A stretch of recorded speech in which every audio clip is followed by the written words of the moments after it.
All right, Talkin TV, episode 61, Ted Lasso. Chris, this is a recommendation from you. You were like, hey, Dom, you got to watch this show. And I'm like, but it's a comedy. I don't like watching comedies. And you were like, you have to watch it. I always watch everything that you tell me to watch. And I'm like, you know what? Touche. I'll give you that one. So kind of before we get into it, people, we're back. Hey, man, it's kind of like, the whole moral of the show is teamwork, man. I know. I'm giving you the credit here. Oh, no, it's just the joke because it's a show about a sports team. Yeah. Oh, Anyways. over my head. Yeah. Again, this is why I don't watch comedies. I said this already. This is why I don't watch comedies. Half the jokes on the list are super obvious, go over my head, especially sports comedies too. So this is a show that was, I guess, what you call like kind of one of the flagship shows of Apple TV Plus right now. Because I mean, it's still so new. It's kind of tricky to determine. That is a weird one. I did not expect to be asked that question because does Apple TV Plus have, I guess it's like their flagship comedy, but it seems like they don't promote anything in the same way Netflix does. So Well, I mean, don't really know. If that's the case, then in that case, they're exactly like Netflix because they don't promote anything. Because again, aside from the morning show, because it won all those and got nominated for all those Emmys, I wasn't aware of like any of Apple shows. I think the only other show of theirs that I was aware of was that Jason Momoa show. I can't remember the name of it off the top. That's the one. That's the one. Because I have the subscription for a year, so I might as well binge as much as I can. And I actually heard good things. Elliot from Movie Files was talking it up. Okay. He's the only guy I've ever seen talk about it at the same time. I do trust his opinion, but I've seen literally no one else talk about it. But see, Tom, before we jump into talking about things, you were kind of talking about our show for a quick second, and I don't want to cut you off when you were doing Talkin TV podcast. We're back. I think this is our 61st episode. I'm pretty sure.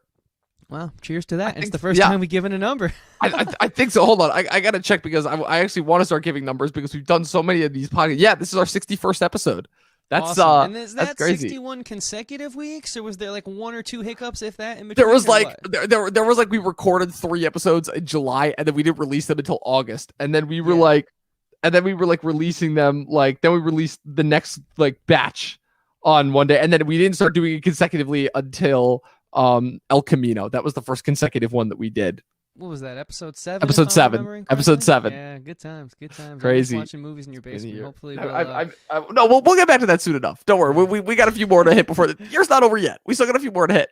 But yeah, people, we're back. It's the main Talkin TV podcast in our new live spot on Monday nights. I figured this would just be easier just for editing purposes because we both got a lot on our plates right now. Totally. And let me just say for our audio listeners, if you want to join in on the fun live, we're giving this to you on Wednesday, hoping it's an incentive that you come and hang out with all the other cool things we do here on YouTube.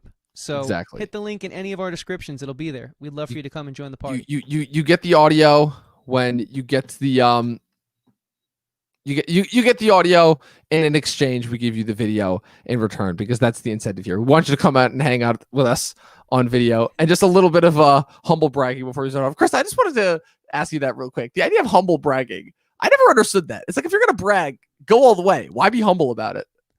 Well, like a humble brag, to me, it's always been a brag that's like, it's cool. Like, dude, like I have...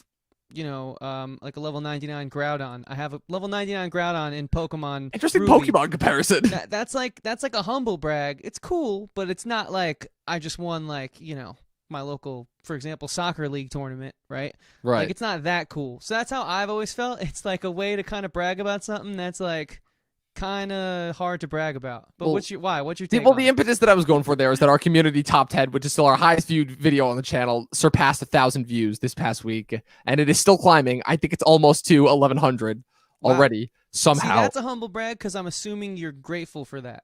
Very, very grateful. Same here. So okay, now I understand. I think I get the purpose, but that's not what we're here to talk about tonight.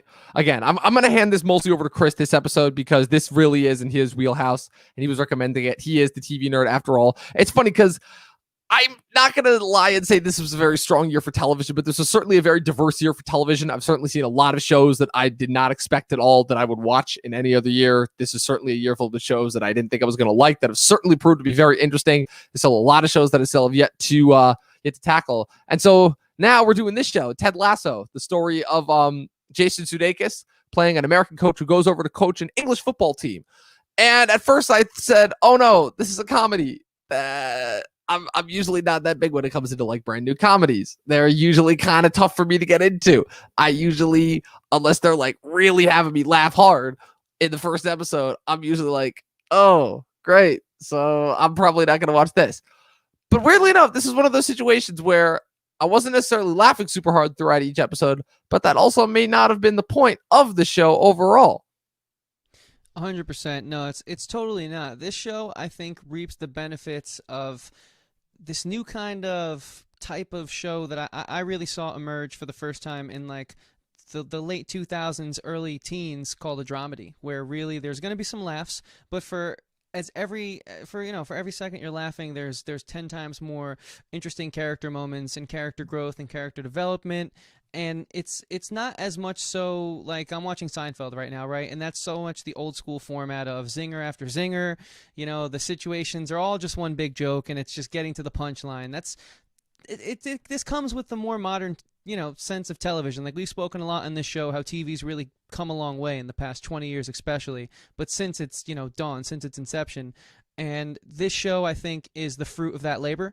It is the benefactor of countless television shows giving you little character moments. Like, for example, with Seinfeld, it's like, oh, okay, so Elaine and Jerry get back together, but that takes a little while, and it's just the slightest bit of character development, story beat that keeps you watching from week to week, but it's still the old school antiquated formula of get to the punchline. I love that. Seinfeld's incredible. It's going to go down as one of my favorite shows, but now we get like the new kind of comedy that sort of the early 2000s really helped bring with like the shows we always talk about, right? Like Lost, Breaking Bad, even like Game of Thrones coming in and sort of being like a great way to push this thing forward. And so the thing about it is, it comes into its own because of the shows before it. And so this isn't your mom's comedy. This isn't your father's comedy. It's got more heart to it. It's got more punch and more kick in some really intense and sad ways. And it's kind of my wheelhouse of comedy, where each episode leads into the next one, and it's not just sort of your procedural start and stops. And so if you like where TV's went, then you're kind of already in a good spot coming into this show. But if you're kind of like, well, I don't really want to think too hard about my comedies, maybe Ted Lasso is a little more than you're bargaining out for. So I think that's why it's always going to be a little more niche. Stranger Boy in the chat real quick saying, Ayo, what up, Stranger Boy? Oh shit, we just hit 120, Dom. Congrats, we did. My friend. I keep telling you, we get one new subscriber with every live video. So that's awesome. Does us pretty well. So yeah, Dom, with me kind of painting how I see it and how I see the inception and really how I define this show, what's your take on all that? Yeah, like I said, this is more so your wheelhouse because you're more the TV guy and also more the comedy guy. I'll admit most of the shows that I watch are dramas. I'm usually not that big a comedy fan, with the odd exception being Community, because that's just perfect. And yeah, I don't know what it is about it. I've often stated that kind of the reason why I found a lot of the animated adult comedies funny, but the reason why I couldn't kind of keep going with them as far as longevity's sake, and usually why I never gravitated towards them, is because they provided for a lot of repetitive nature, kind of similar to like a lot of procedurals. The reason why they seem to go on forever is because it usually seems to stick the characters in scenarios that make you think they're growing, but they actually don't.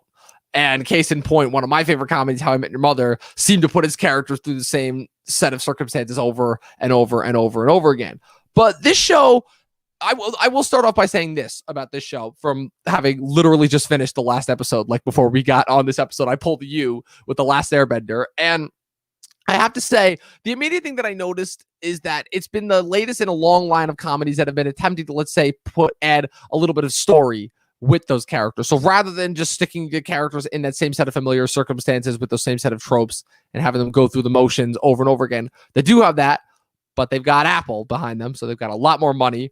They've got a much larger kind of theatrical look to them. They've got, the characters are, I'm not going to say they feel more so real, but the circumstances, at least most of them, still do feel majorly real.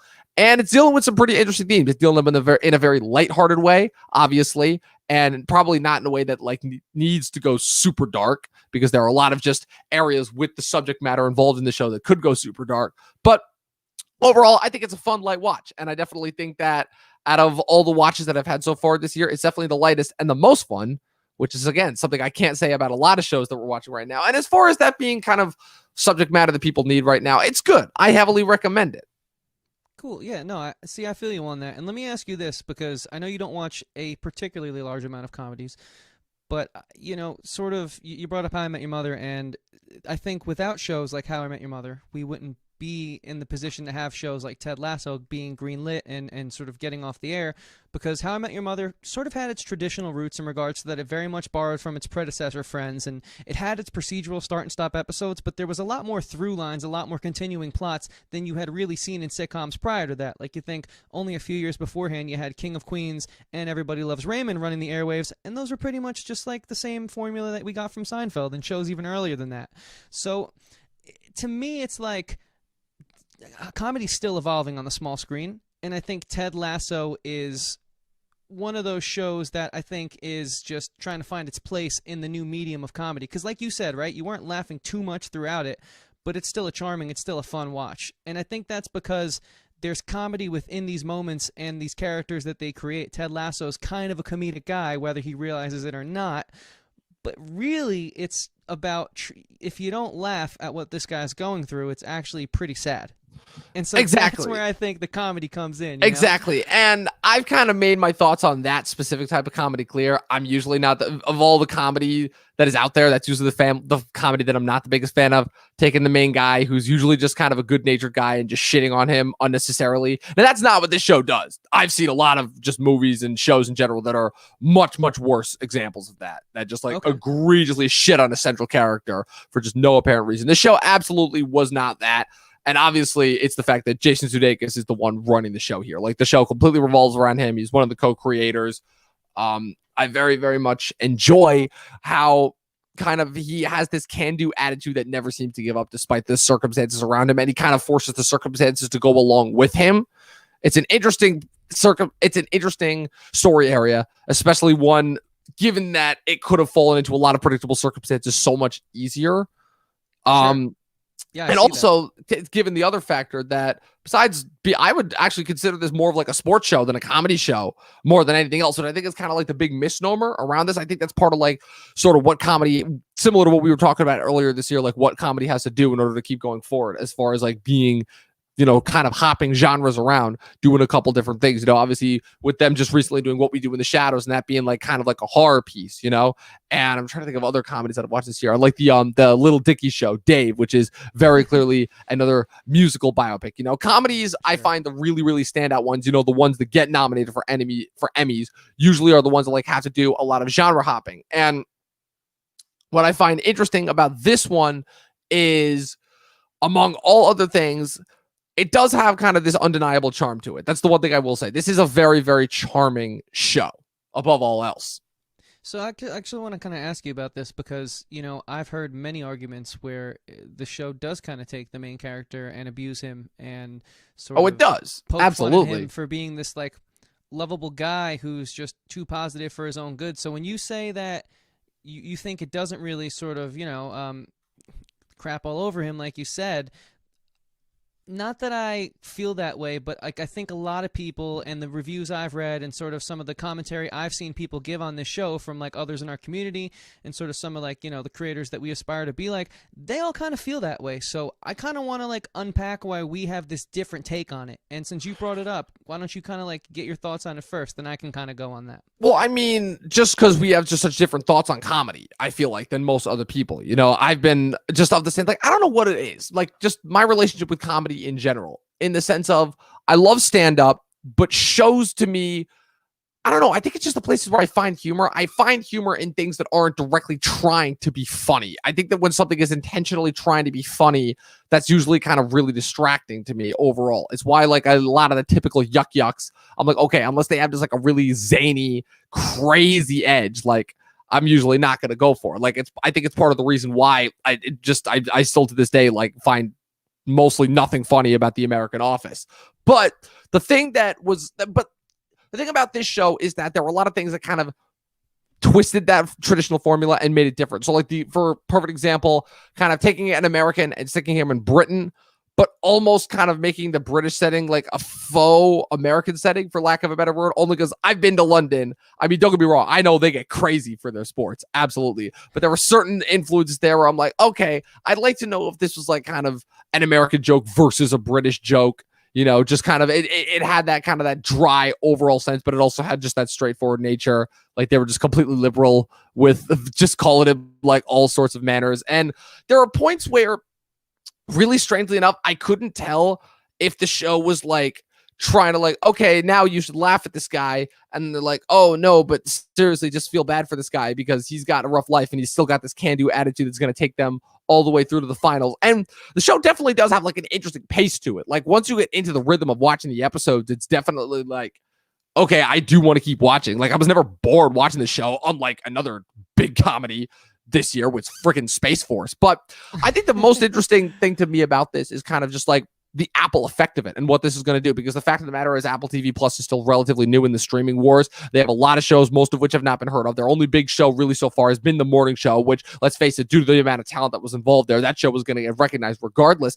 And I'm just going to be interested to see the long-term effects, specifically because this show in particular seems to be like their secret success that nobody's been talking about. It got renewed for a second season immediately after the season was done. It's already been renewed for a third season. Yeah, so like clearly I did. I was the one who told you about it. Clearly, this show has got some legs in order to last itself for the long while. The question is, though, will Apple continue to buy to the success, or will this fall victim to many other shows that have come before it, as far as falling victim to the eponymous canceling nature of the streaming services? Yeah, so that is to be seen. Apple TV Plus is a relatively new service. I think its oldest show is about to start its third season, so we'll see what happens. It seems like, though, this really does feel, from the interviews I've watched and what I've read, like Jason Sudeikis' image come to life.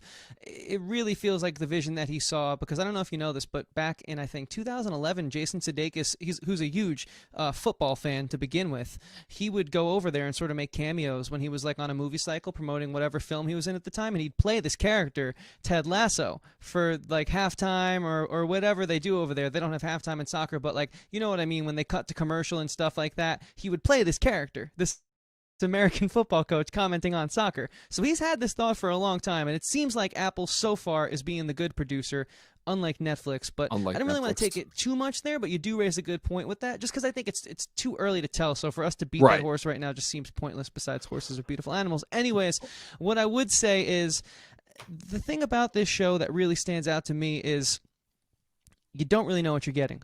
But if you stick with it, and I will give it to you that it was a little rough at first, because I think new streaming service, I think independently created but working with a big company, the vision wasn't really packaged and sold in a way where I think this should be a much bigger hit than it is. So I was a little confused going into this. I thought it was going to be zinger after zinger. I had my knowledge of Jason Sudeikis going into this. I like him. That's a big part of why I watch the show about a sport that I really don't care about.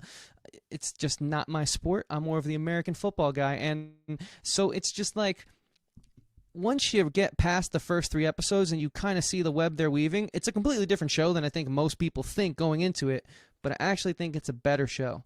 I think that these characters really get to know each other in these, what was it, 8 episodes? 10 episodes? 10 episodes, yeah. Yeah, 10 episodes that are a half-hour tops, better than, I mean, hey, we're covering The Mandalorian week to week right now, and it's just like the growth that they have in this show is... That's what it is for me. There's funny moments, but it's a show about the characters and the drama, honestly. So as weird as it is that this is a comedy series, I'm not coming there for the laughs each week, because like I said, they're few and far between. I'm coming for the characters. Yeah, so you brought up a good point as far as this being another character-driven show. I mean, I would hope that's what it is, because that's what most good TV should be. But what's it called? The other thing that I noticed is that oh my God, everything is distracting me tonight just with all this stuff. You noticed that? Unfortunately. I was saying, I was just trying to pick you back up where you left off. You said that, because I was talking about coming for the characters each week and not the laughs. Yeah, you were saying that you noticed something. Yeah, so so I guess like if you want to just jump ship, let's talk about the characters, because this is it's an interesting cast, to say the least. It's a cast that could have easily fallen into type category, but they actually did a surprisingly good job of fleshing each one of them out. Obviously, Jason Sudeikis being the lead character, I think he's got like his eponymous charming personality. I'm just glad that Sudeikis finally has like a big driving vehicle, something that I feel like he's been lacking for a long time, that he's always been like right on the precipice of. He's had a lot of good roles in the last couple of years. Obviously a very notable part in the Horrible Bosses movie. And I think it was also actually a standout in Colossal, that independent movie that came out with Anne Hathaway 3 years ago. But he's great in this. But the rest of the cast too, I particularly like Hannah Waddingham as Rebecca, the owner, who kind of starts off as like a typical character, like a Major League-esque character. There were a lot of influences and homages to different sports movies that I noticed, like particularly with Major League. And that character, I thought it was going to go in one direction, where I even called you after this first episode and I'm like, oh no, this is where this character is going. But she didn't end up going, well, I mean, she did, but she ended up, of course, having the liar revealed moment at the end where she admits to Ted, hey, I didn't actually do this. And then you get into the what's it called? The other major characters that you pretty much cover are her kind of right-hand man, Higgins, who they always make like kind of like a little joke how he's got like a ton of family members. Jamie, two of the major soccer players or football players in this case being Jamie and Roy. Jamie, the young hotshot, who's like the hot new like superstar on the team, and Roy, who's kind of the aging guy who's on his way out, but he's been there forever. And kind of their dynamic is pretty interesting. I love how Roy's like kind of just always perpetually angry. Yeah, and what's it called? You've also got Sudeikis' right-hand man, both in this show and in the original sketches that you were mentioning before. Coach Beard, his name is literally Beard, portrayed by Brendan Hunt. Then you've got Nathan, kind of the picked on one, the team's water boy or kit man in this case. And then, of course, the only other big star that I recognized in this show, that was Juno Temple as Keely, who's a model and Jamie's girlfriend, who eventually ends up dating Roy. And it was an interesting little batch of characters. I liked it. I liked how kind of spread out and diverse it was. And it was interesting how I felt like it was another show where finally we got a bunch of diverse characters that like actually have stuff to do. And like, they're not like, they're filling out certain type roles, but they also have like a little bit of like diversity as far as what they offer, as far as breaking away from those character types. So, yeah, exactly. And you know what they did really well to me was they really made these characters feel like they needed each other. If it's a team, right? A team is a very dependent thing. One can't function without the other, and the other, and the other, all being at 110%. And a team isn't just the people on the field. It isn't just the coaches. It's the organization, like they showed with the general manager. They showed with Higgins, right? Even his small role, when he was having an off day, it affects the whole team. They really kind of helped paint that ecosystem. And I thought that was really done well, because you kind of said this felt more like a sports show. See, I think because much it more takes so. place in a locker room majority of the time, to me it still didn't feel like a sports show. It felt like a character drama set to the backdrop of sports, but the sports really, the sport mindset, the mentality of being a team player, supporting each other through thick or thin, that was, I thought, a really beautiful kind of undertone to exemplify what I love about this kind of modern dramedy comedy. So it's just kind of like, it was weird because it was such a present part in this show, the sports, and they even had a really cool, I thought they actually, side note, really did a good job when we actually saw the one soccer game, because I mean that was a big budget moment for them. I was thinking to myself, okay, they're showing us almost a full game here. It was actually interesting, and it didn't just feel like we were watching sports for like 10, 15 minutes. It actually had some cool character moments in it, but I don't know, I just think they did a really good job using the setting to enrich the stories the characters were trying to tell and the things they were going through, but it never really felt like it was off-putting because it was a sports show. But did you feel different about that? I wouldn't say it was off-putting. I would definitely just kind of say it like kind of interfered with the sense of like, I'm like, okay, like I was able to watch the first episode and be like, okay, this is not going to be like a comedy as far as like the yuck yucks. Like they're going to have like comedic moments and like certain comedic archetypes, but they're going to break away from them really quick, and it's going to be like about the drama. And at the end of the day, like I was really much more so like kind of cheering for the Richmond team in their favor. I'm like, okay, yeah, this is like hitting me way more like the sports movie feels than the comedy feels. And now the sports movie genre is definitely another genre where I'm like, okay, unless it's a very particular type of movie, it's not like one of my go-to genres. Like I don't go out of my way to watch sports movies, but this one kind of hit me a little bit in the feels. It was a it was a little bit interesting in that sense, kind of like how you saw the team camaraderie, and also just like kind of like the sleekness of the show, like kind of the obviously the Apple TV money just makes it feel like you're watching like an actual sports game, which I'm just gonna say there's also a big reason why I don't watch sports in real life. Just as far as that goes, unfortunately, I kind of think they're boring, and I've kind of never understood the appeal for them. It's why I watch movies. I'm like, okay, if I'm watching something on the screen, I want to watch like a story here. And sports don't necessarily give me a story, but I mean, more so than anything else, I kind of wanted to dive into like kind of your brain on this and kind of pick apart your brain, because you were the one who was so heavily recommending this to me overall. Like you were saying, like of all the shows, you got to get this one. You got to hit this one. And I guess just my question for you is like, what was it about this show that like kind of stood out to you so much? Yeah, this show has a charm unlike one that I haven't seen in a long time. There's a criminally underrated Netflix original series called Flaked, which is a passion project from Will Arnett, which is marketed as a comedy, but it's kind of like an Everything Must Go Will Ferrell type movie where it's really about how, being a comedy is sort of the thing. Being a comedian and being known for being a comedian is kind of the thing that, in a sense, Will Ferrell feels like is taking away from his identity. Will Arnett feels like is taking away from his identity, and Sudeikis hasn't come right out and said that. But I always think it's really cool when comedians are A, helming a creative project, and B, sort of kind of like flipping the script and like being like, okay, you came here for one thing, and it's not quite what you expected it to be. We know that. We're sorry about that, because that's how I felt about the first 2 to 3 episodes. But don't you still want to stick around? And that was the charm in it, where it's like, I feel lied to, and I don't like that, especially when it comes to like marketing. I'm a big analytics guy, and I think it's just wrong to mislead people to get them to click on your material. But god damn it, I couldn't click off this though once I started watching it, because it's just such a well-written show. It really knows its characters, and it knows what they want, and it knows, at least for me personally, my taste, how to get the feeling out of the viewer. And so that's what it was. It just resonated on so many simple levels, but levels that I think are often overlooked. Interesting. Yeah, I definitely think that for me, this is a show that would not have watched it if you hadn't told me about it, recommended it to me. I really, really enjoyed I really enjoyed kind of, again, like the simple nature charm of it. I like the mixing of the cultures overall, the American mixed with the British humor. I liked, click off that for a second. I liked how kind of effervescent it was. I kind of liked how effortless it made it seem. The problem is that, and I hate to do this, but this was a background noise show for me. I'm going to be completely honest. It was a show that I was watching, and I'm like, okay, there's a lot of sports lingo, and I'm sure there's a lot of stuff in here that a lot of people are going to enjoy. It's a charming, effervescent show, and I'm not going to remember this show in like 10 minutes. I'm sorry. I hate to be that guy, but I'm like, okay, Sudeikis is great. Everybody in the show is great. It's super charming, but I can predict the beats like from a mile away.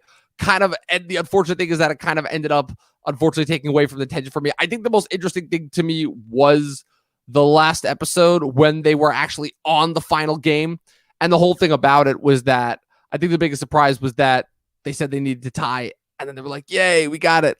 And then they lost because Jamie was put on the opposite team and ended up scoring the last point. And they were like, oh. And then afterwards, Sudeikis is like, okay, we're going to come back next season. And then it ends and he just spits off water as the latest in a long-running series of gags. And I'm like, cool. That's kind of like how this ends. Well, see, I feel like they got all of the predictability out of the way. Now we kind of get to see a completely different show, I feel, coming forward. The tables have turned. The whole plot line of him not having anyone believe in him and him sort of being the ploy for the general manager to get back at her husband who used to own the team, they could have carried that through and really kept that going, and it would have gotten older. I think this show, to me, and I've watched a lot more comedies than you, I suppose. Maybe this is where I've seen shows fall into a trap where they sort of keep their original feel and they get afraid to navigate away from it. To me, I think now we really get to explore not only uncharted territory, but like all these characters I feel should be feeling so much more empowered going into the next segment of the show. So there might be a huge tonal shift, which still I think for comedies is going to be a bit different. But this is why I like this show. I feel like it's going to take and do risks that other shows haven't taken. And I think that's partly because, big company budget, leaving the show in the creator's hands, which is awesome. I'm all for that. But like, to me, I think it's going to be refreshing going forward. So what I see coming down the pipeline for the show is so much stronger than, for example, you brought up Space Force, right? To me, all that seems like is, hey, we're just going to keep it super safe. Apparently the show was a hit. Netflix doesn't release numbers. People at least talked about it for a month. So we're going to give you more of the same thing. And we're not going to get that from Ted Lasso because it's a complete 180 where we met these characters and where we left off with them. And I haven't really seen that done too much in these types of comedies. Like even shows that I love, like Kim's Convenience. It's like, okay, cool. By season 2, you know the formula, you know what you're getting, you love it, you're into the characters, but they're never fully changing the script on you like this. So I was impressed by that. I was inspired by that. Yeah, and I'll give you this, like, as far as like the characters feeling empowered despite coming off a horrific loss at the end of that last season, I definitely think was a big improvement. Obviously, there was a lot of motivation that was done to the characters on the show, kind of Roy coming to terms with the fact that he is kind of in a weird way that a much less damaged version of the Dennis Quaid character from Any Given Sunday, which, oh man, for anybody who's seen that movie, that guy gets fucking demolished in the opening game in that movie. But yeah, he kind of comes to terms with the fact that, like, wow, he literally just gave his all to like that one last play, kicking the ball away from Jamie.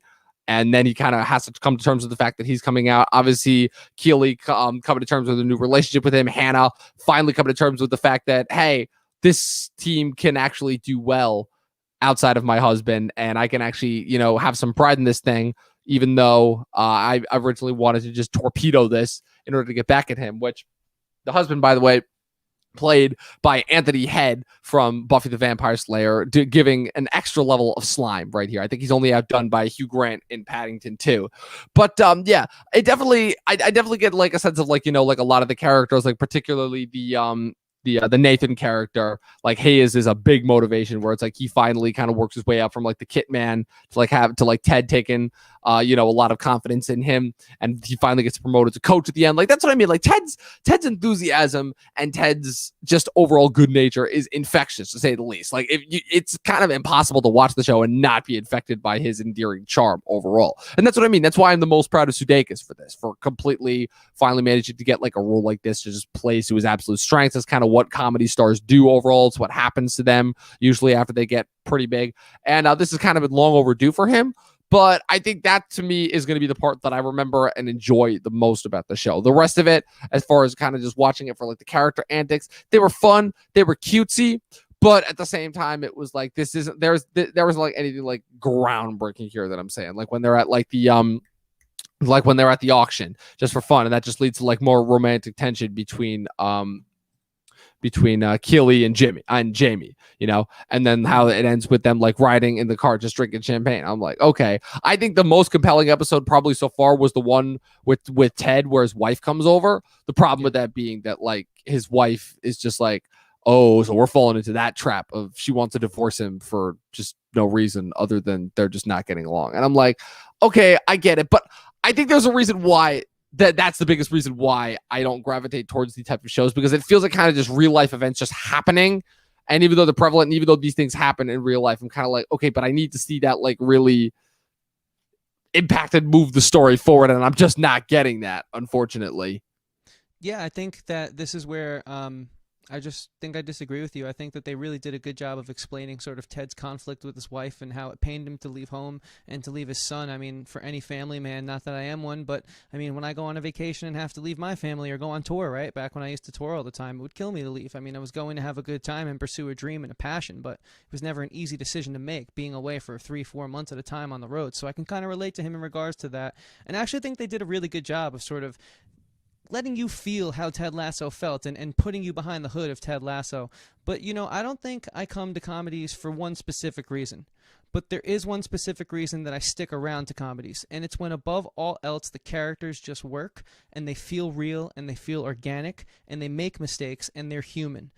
I think that's something that, thankfully, this, like we always talk about, more recent era, more recent years of TV have given us, is more human characters in regards to the dramas of Breaking Bad and, shows sort of like Sons of Anarchy and all these shows that were really huge and popular, where it's like these characters are flawed. These characters aren't perfect. They're not super Hollywoodized people that are shining and pristine, and their makeup's not always right, because life's not always right. And so this show, to me, felt very in touch. It felt very in touch with people's day-to-day struggles, and I can respect that, and I can appreciate that, because I think all too often we get this faux sense of reality from Hollywood and from movies and TV, and especially when we're talking about characters and people that are rooted in reality. It's a shame when that happens, and I enjoy when we get sort of like the oddball sleeper pick. But again, I do understand how that might not be your cup of tea, or where, someone like you who has your type of taste, it's not for everyone. This is certainly a niche topic, and that's kind of why I wanted you to watch it, because I was curious to see like what your take on it would be. Yeah, definitely. And the other thing that I'll add to that as well is that this kind of also mixed in, again, kind of something interesting that I really haven't seen before, which is the thing that I wanted to talk about the most, which is the American and British kind of sense of humor coming together and kind of like the mixing and meshing, because we've seen like translation from across the pond to another. Like we've seen numerous British shows that were fantastic and then they get translated to America, and sometimes they work, sometimes you get a Shameless, and sometimes you get an American Skins, which, oh boy, there's a reason why that shit only lasted 2 seasons. But this is interesting because this is a little bit of a mix. It's a sense of like, I'm trying to think, I think Sudeikis created this with some British people. He created, so him and Brendan Hunt, who star in the show, also created this with Joe Kelly and Bill Lawrence. Bill Lawrence created was the creator of Scrubs, so that explains a lot just as far as like kind of like the good nature. I don't know. Did you ever watch Scrubs? Were you a Scrubs guy? It's not my cup of tea. Okay, I have no ill will towards it. I knew people who liked it, and I knew people who didn't.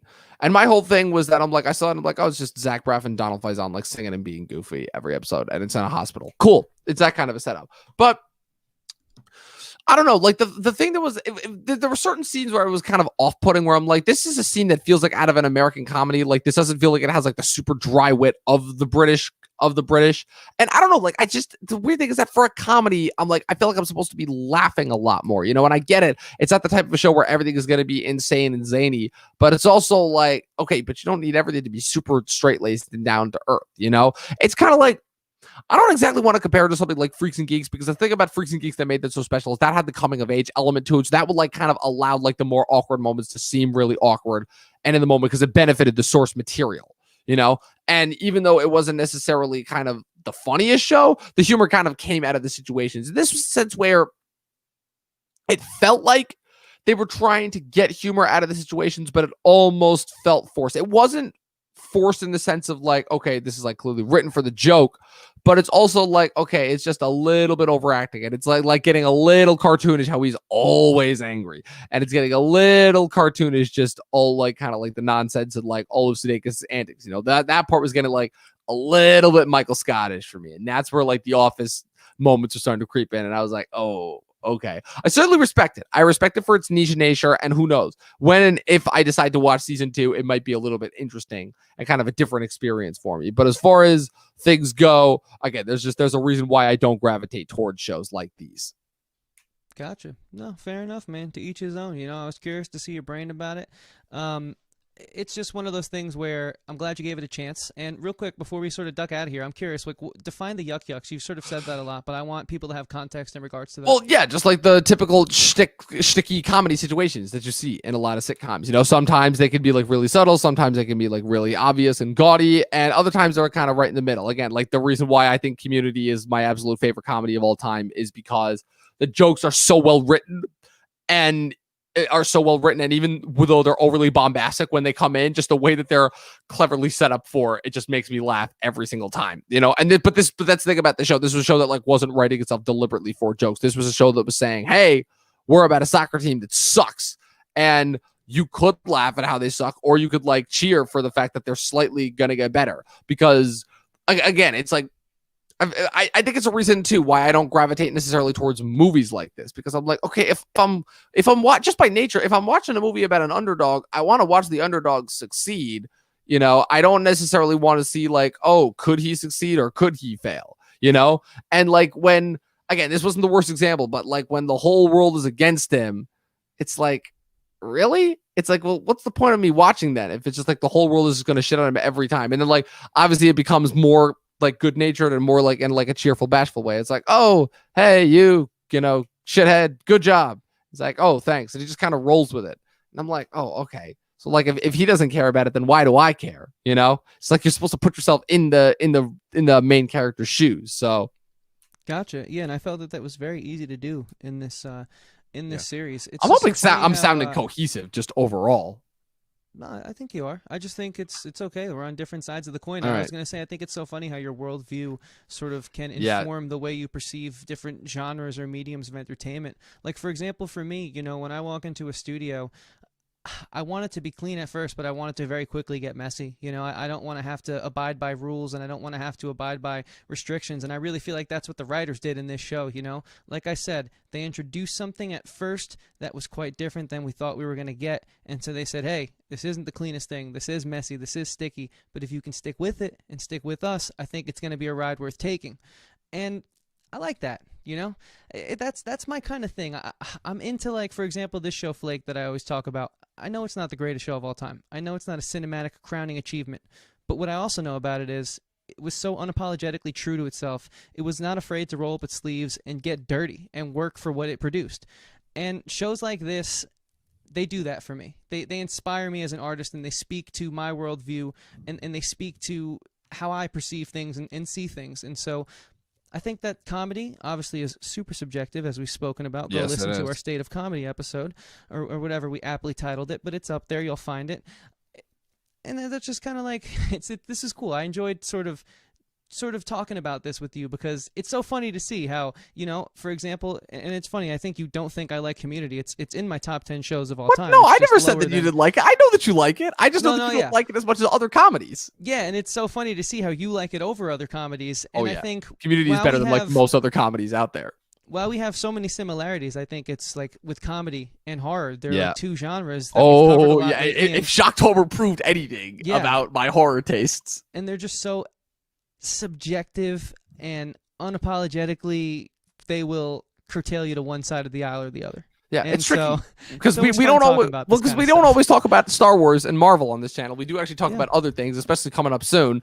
And it's just really interesting. But I'm like, oh, I actually have to like watch other movies. It's so weird because I've been like stuck in friggin' like nerddom for so long. I'm like, oh wait, that's right. There are actually other movies to talk about. Like just this past weekend, there were like 2 movies that came out where I'm like, oh wow, I actually have to watch those. I actually have to make time to watch those. But hey, one of them at the very least, it looks like will be a comedy, and it looks like it's gonna be funny. Because people, if you don't think that I'm not gonna watch The Fat Man with Mel Gibson, you're kidding yourselves. Because that That movie looks great. that looks great. See, that's the type of comedy that I'm into, like kind of the stupid, ridiculous comedy that's absolutely nonsensical and knows it's nonsensical. You know, something like this. It's fun. It's nichey. It's got its audience. It's definitely got that little irk that makes it just a little bit different. But it's not something that I'd actively seek out, and it's certainly not something that I have to say I'm going to be like, remember, like this is not a show that I watch and think, oh yes, this is going to be in my top 10 favorite lists of best list of the year, you know, but that's okay. That's just me. You know, there are certain shows that are kind of just like the regular average shows that I like that, like that delightful little show On My Block on Netflix that I like, but even those characters like kind of zany and over the top and very like 90s sitcom-esque. You know, like I said, it has to go along with what lines up with my character, you know, and sometimes I love British TV. Like I love Skins. Skins is amazing, but And I also agree with you on that. but then sometimes you get a show where it's like, oh, okay, we're kind of just, you know, doing our thing, and we're kind of just like that, you know, and I'm like, okay, I used to be able to tolerate that stuff. Now it takes a little bit more for me to enjoy it. So Totally. overall, I would recommend Ted Lasso if you're feeling kind of down and you need just something really simple and really easy to get into that is going to pick up your spirits. But before we kind of get out of here, I wanted to talk to you a little bit about just Apple TV Plus and kind of what it spells out, because we've talked about like kind of the other streaming services and kind of like how they're really starting to find their groove both within these dark pandemic times, but also compared to some of the other streaming services. Netflix is still going full steam ahead. Disney Plus is getting right up there. Amazon is prepping for like a big Oscar season. The Peacock is still relatively new. Like there's still like really nothing to talk about as far as that goes, but There's Tubi, whatever that is. whatever that is. Quibi is already filing bankruptcy, which again, just like the idea behind that just seems stupid. But I mean, obviously most recently with the idea that Apple was almost on the verge of purchasing the latest James Bond movie, which was tremendous news in and of itself. What's up, And the Vince? fact, and that what up, certain Vince, and the fact that like it seems like they've got all this content that seems almost inconsequential, but they've got all this money to pull in, and even more so than Amazon, they seem to be like, okay, our content is completely secondary to us. We're only doing this because we can. Like, I just wanted to know what your stance on that and how that kind of bodes for like what their place in the entertainment of the future is going to be. Yeah, so we'll certainly elaborate on this as Dom. I don't know if you started the morning show yet. We're going to be covering that this month at some point on the channel. And it almost feels like you may have started it because what you just said in regards to the budget and the grandiose scale of I already Apple know that TV. that show's like stacked as far as the budget. Oh, you haven't goes. seen it yet, though? No, not yet. I haven't Okay. started it yet. Well, you nailed the aesthetic of it in that sentence, which I think was obviously kind of a given. But just for someone who's seen it, they double down on it to say the least. Yeah, the Apple amount of TV stars in that Plus- show. It's, to me, so far everything I've watched on it, I've really enjoyed. So far everything I've watched on it has been really niche, But also, so far, everything I've watched on it, it seems that it's the creator's vision first, with a boatload of money to back it up and really bring it to life. They seem like the dream studio. They really seem like everything people wanted Netflix originals to be, but then, of course, they guilt-trip the duffers, or not guilt-trip, sort of, I guess, not a bribe, but when you offer someone that much money to take your limited series and expand it, like, 4, 5, 6 seasons, you're not going to say no. You know, they don't have that sort of manipulation, that network classic Hollywood manipulation. For example, we were just hanging out the other day. We were talking about how, with The Godfather, they told Coppola, we're making this third film with or without you. So either you want to be on it, or you're not going to be on it. But like you're either in or you're out. Exactly. They literally mafia checked him. They mafia him, but they literally said, look, we're the studio. We have the right and the power to do this, so we're doing it either way. It doesn't feel like you're getting that with Apple TV+. Yeah. It's going to be interesting, to say the least, because, again, there's still no, Chris, I actually have not seen Defending Jacob yet, but that was another one that, like, looked interesting that I remotely remember. It's weird. It's just because of everything that I have seen from Apple TV so far, it's nothing necessarily that jumps out to me. Like, I still have yet, just, like, again, I would never watch this show unless you would, like, push me through it and recommended it to me. Like, I have yet to see anything from them that really, like, screams like it's going to make an impact. Because the whole thing about the morning show, like I said before, is that was a show that was so star-studded and, like, so prevalent with what it was about that it didn't matter who picked that up. You know, like, it was going to be picked up. It was going to be huge and win a bunch of Emmys regardless.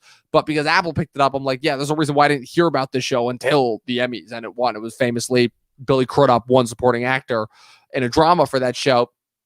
And so I just think it's going to be interesting to kind of, like, see their progress going forward, especially given that they seem to have all this money, but they have the no advertising, but they put up an episode a week, and they've got, like, they've been drawing, like, a lot of creators to them, like, already, like, supposedly, like, Sofia Coppola has already put her new movie on there. Supposedly they're going to be funding Martin Scorsese's next movie, Killers of the Flower Moon. A couple of other tourists that are signing on to that. They're kind of, like, trying to do, like, a mix and mesh of everything. Like, they're pulling from Netflix's model, they're pulling from Amazon's model, they're pulling from Hulu's model. They've got everything. So I'm kind of waiting to see, like, when they get, like, a big name property where I'm going to be like, okay, now Apple's entered the game. And I haven't seen that from them yet. You know, like, Morning Show's the only one, but Morning Show is kind of the equivalent of, like, their Handmaid's Tale. You know, it's big, it's got a lot of stars, it's got a lot of, you know, acclaim to it. It's going to win a lot of Emmys going forward, you know, but I still have yet to see anything from them that's, like, really, like, screams like, yes, we're on the map now.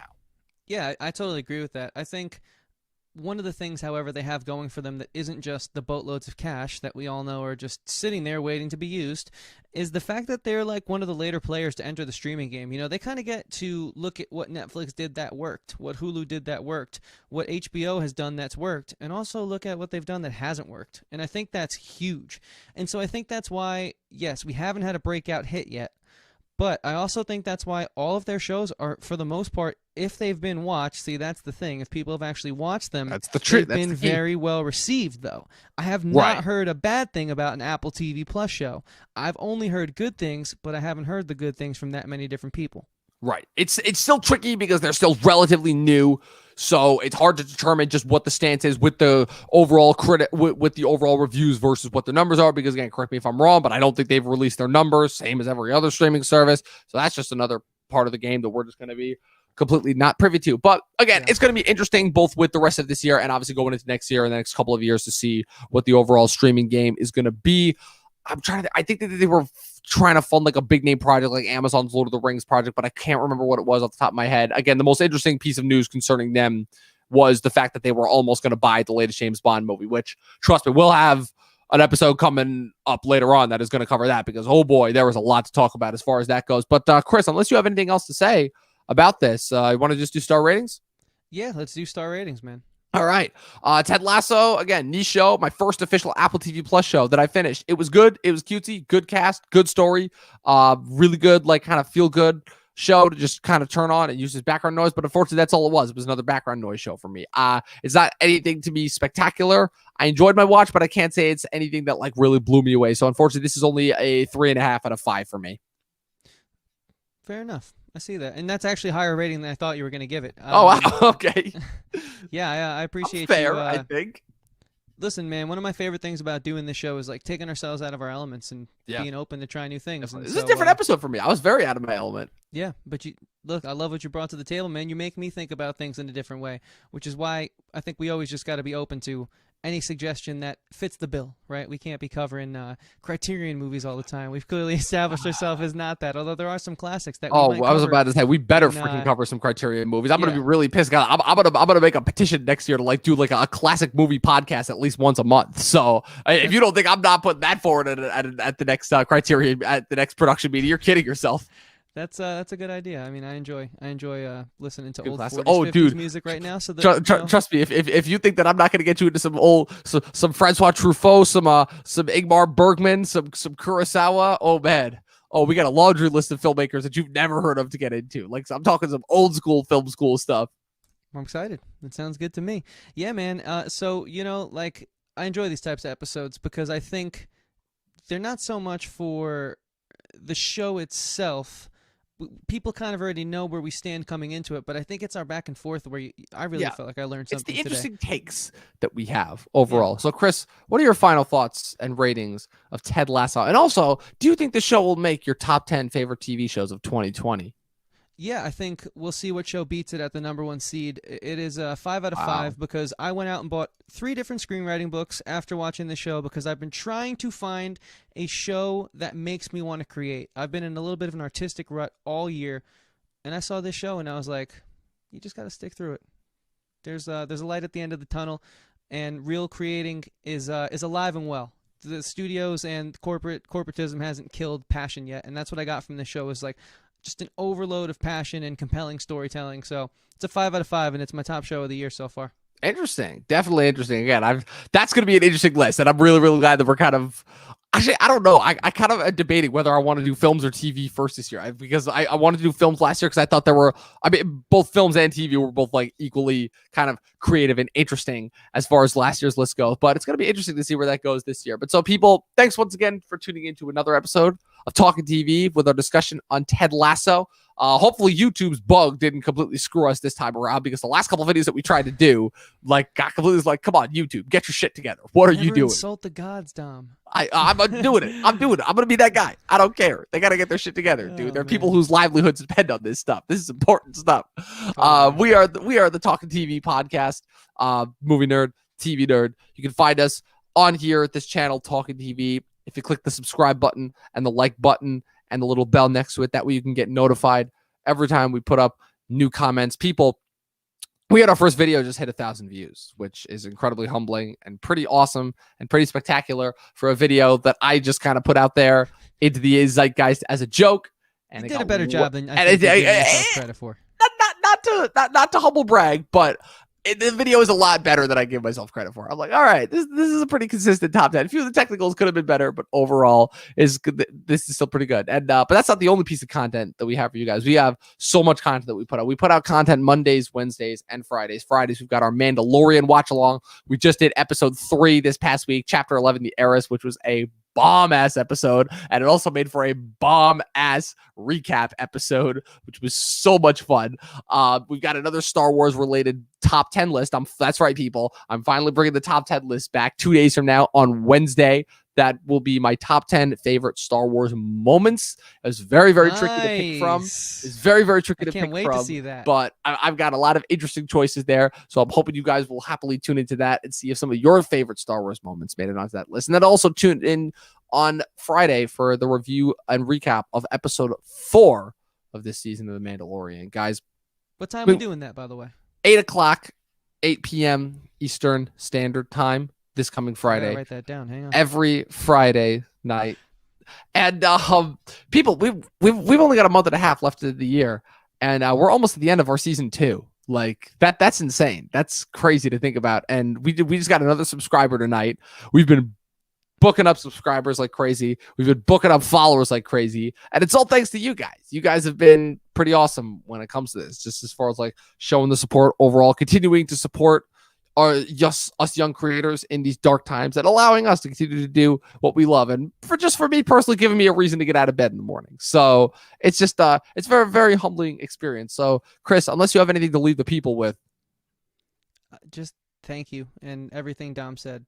It means a lot.